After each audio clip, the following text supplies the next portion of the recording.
Hello, everyone. Welcome to this session, which is all about some nice to know or good to know information on indoor and outdoor plants. We are going to identify a few plants looking at the photographs. So it's a very simple presentation which shows you some common potted plants. My name is Dr. Samir Divanji, and I'm an associate professor and head of training and placement at AISSMS Pune. Let's begin with a nice quote. That's the way I do things. When I want to celebrate, I always plant a tree. Isn't that wonderful? We should all plant more trees and take care of those planted trees, not just plant. So the agenda today, leaf by leaf, let's do a quick recap. I have done earlier a video on care and maintenance of plants, but we are just doing one slide on that and just doing a little recap. Then mainly it is about pictures for identification, as I said, and the quiz will follow in the description. So see, even a nice work table looks even better with a little plant. Yeah, it could be as simple as a cacti or a succulent. So let's recap a couple of points. Water and nutrition, very important for human beings, equally important for a plant. And the plant can't talk, but it talks in its own way. The amount and frequency of watering depends on the kind of the plant. Yeah, the weather. So summers, winters, rainy season is of course different, even if it's an indoor plant. All right. The type of heating in the room. In hotel rooms, for instance, the air condition is on, which makes it drier for the plant. All right. But a lot of people very often overwater the plants. So do not do excess watering of plants. All right. Simple method is touch the surface of the soil. If it's dry and powdery, it needs water. Avoid that. And if it's still moist, then it doesn't require water. We all learn by trial and error, but it's also good to read up on that plant. Cleaning and care. Regular cleaning is important for plants so that the pores of the leaves do not get clogged with dust. It is then less resistant to insects. So you have to make it healthy, strong, and ensure that they are very, very resistant and healthy. All right. So spray them and then dry them later, especially the bigger leaves and indoor. Potting and repotting. If fruits come out, obviously the plant needs repotting, either in a bigger one or the soil needs changing. Sometimes just replenishing with a rich layer of soil is good. All right. So it depends. There are, coming back to nutrition, there are some proprietary plant foods also which you can give. So as you dig deeper, you know more. All right. So this is a nice little chair with some beautiful plants kept together. So you can put them in groups or you can place them separately. Anyway, they add to the beauty and aesthetic of any room. Plant trees, they give us two of the most crucial elements for our survival: oxygen and books. All right, so let's begin. As I said, now it's just photographs primarily. So the first one here is a lovely philodendron. Now, I'm giving you the common names mostly, or the popular names, not scientific names.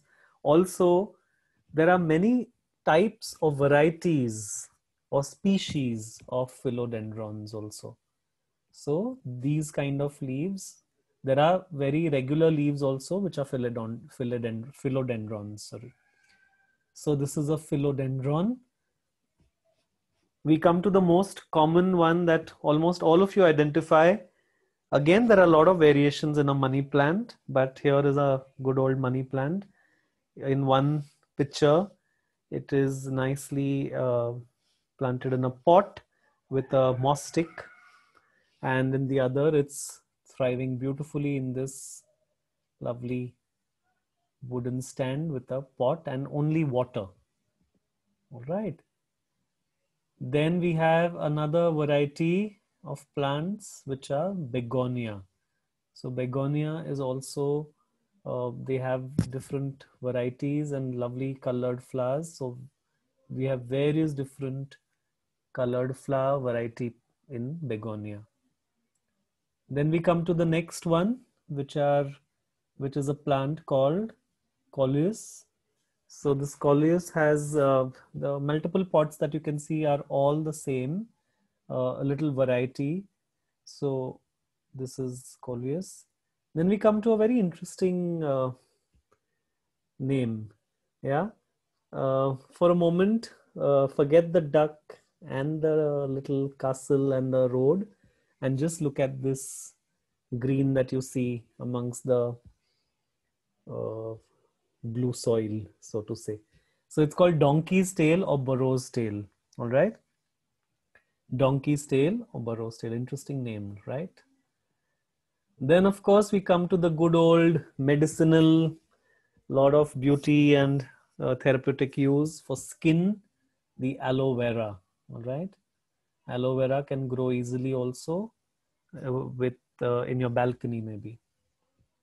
Then we come to, again, there are multiple kind of species or varieties in caladium. Caladium is also popularly known as heart of Jesus, probably because of its shape. And definitely because of its shape, it's known as elephant ear. All right. Though there are some smaller leaf varieties also. All right. So these are caladiums. Then we come to Chinese money plant.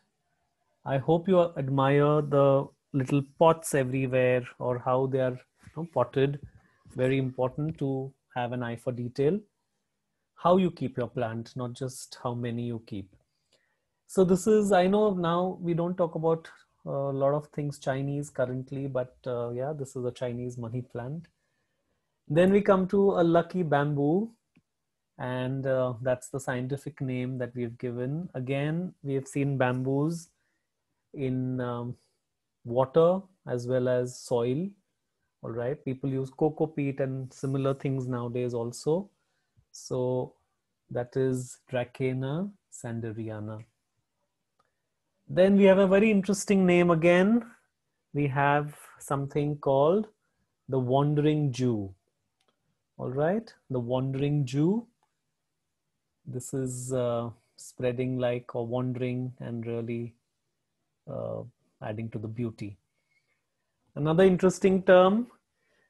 Now these leaves are called variegated leaves. You know, these leaves which are of different color than the regular green, and they have these spots, so to say, or so-called discoloration. But this is the beauty of nature. They are variegated leaves. This is the umbrella tree or umbrella plant, as they are called, and Schefflera plant. All right, that's the term used. So it has 7 leaves in one particular bunch. Then a very popular indoor plant we come to. I must say it's a little difficult to maintain and grow it, but I'm sure persistence pays. So this is jade plant for you. Yeah. Then we come to another popular one called Syngonium. All right. This one is the green one, but there are white, pink, various varieties of Syngoniums. All right. When you know these terms, you can anyway go to a nursery and then do a little more homework. So Syngonium. Then we have this croton or gold dust croton. If you see the leaves, they look as if they are sprinkled with gold dust. Crotons are also popular and very good indoor plants, and they look really nice as well. Now we come to another plant variety of which there are many variations. So you see so many different plants and they all are actually a Diaphanbachia or dumb cane as it's called. All right. The popular names are quite funny, but I'm sure a lot of them are originated in the British and the European continent. Yeah, these are two different species or varieties within the same name. Then, of course, we have succulents. Today, succulents are popular. A lot of people keep succulents and cacti at home. They require minimal maintenance, hardly any watering, once or twice a week at maximum. And they look quite nice and they're natural, obviously. So instead of artificial, they prefer succulents.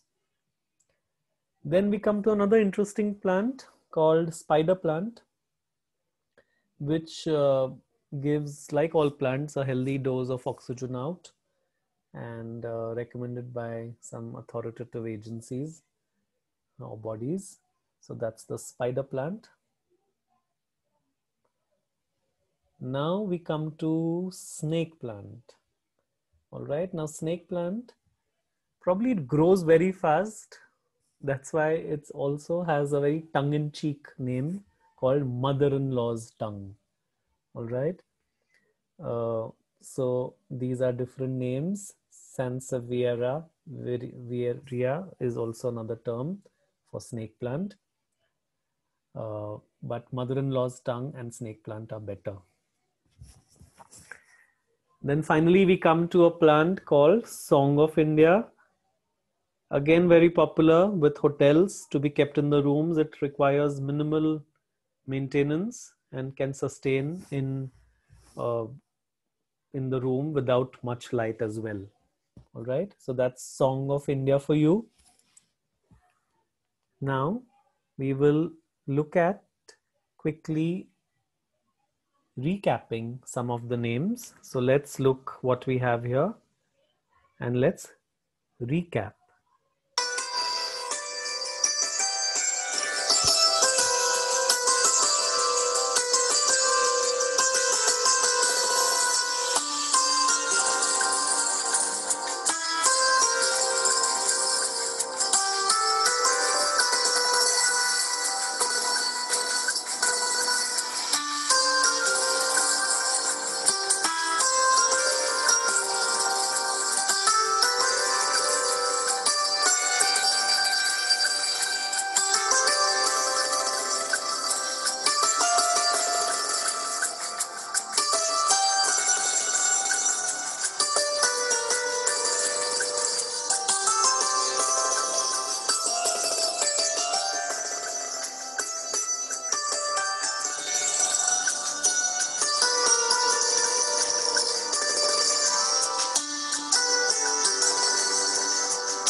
Great. I hope you enjoyed hearing to some nice Rahul Sharma and Kenny G playing lovely music in the background. So before we part, I'll just give you a couple of more terms and photographs and then we'll conclude. So good to know terrariums are all the rage today. So I thought I'll show you a photo of a terrarium. These are terrariums where you actually, like an aquarium is in water, this is in soil, but in a jar, in a container, all right, sometimes covered, sometimes uncovered or open, and you can do various themes, or you can play around with a lot of varieties of plants, all right. So these are three beautiful terrariums that you can see, all right. Another one is a fairy garden to add to the beauty of your house, or mini gardens or miniature gardens, they are also known as. So what are these? Let's look at a photograph. This is a wonderful mini garden or a fairy garden, as we say. Here you can see a lot of variety. I hope you can identify at least three now from what we have looked into the earlier ones. Yeah. And finally, this is the aerial plant. Aerial plant just survives from nutrition that it takes from the air. It doesn't require soil nor water. Once in a week for 5 minutes, you dip it in water and that's all. Otherwise, it just takes its nutrition from the air. So aerial plant. So all these pictures that you see in this presentation and video are all shared by my dear friends from their private collection, personal collection. So a big green thumbs up to them. Now this one also, yes, this is a nice Buddha pot that you can see, and it is a succulent again. Now you know the name, it's burro's tail or donkey's tail, similar to that. Yeah, so I want you now, whenever possible, to visit a lovely plant nursery and spruce up your home. All right, you can have conversations on plants and you can really be a nature lover and welcome plants to your life and to your home. Please take the quiz, the link of which is given in the description of this video. Thank you. Go green.